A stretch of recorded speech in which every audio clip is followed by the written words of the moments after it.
AKM Shifat এর নিকট সাবিরা আলম সোহা কে বিবাহ দিলাম। আপনি বলেন আলহামদুলিল্লাহ। আমি একেএম শিফাত পিতা মোহাম্মদ শাহজাহান মাতা ফরিদা বেগম আমার নিকট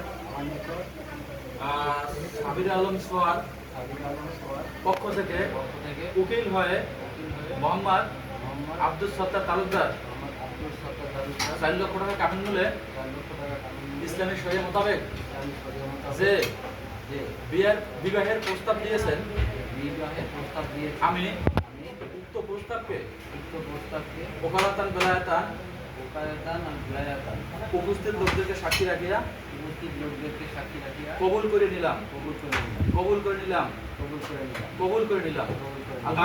সবাই শুনছে? আলহামদুলিল্লাহ। আল্লাহুম্মা সাল্লি আলা সাইয়্যিদিনা ওয়া নাবিয়িনা ওয়া শাফিঈনা ওয়া হাবিবিনা মাওলানা মুহাম্মদ সাল্লাল্লাহু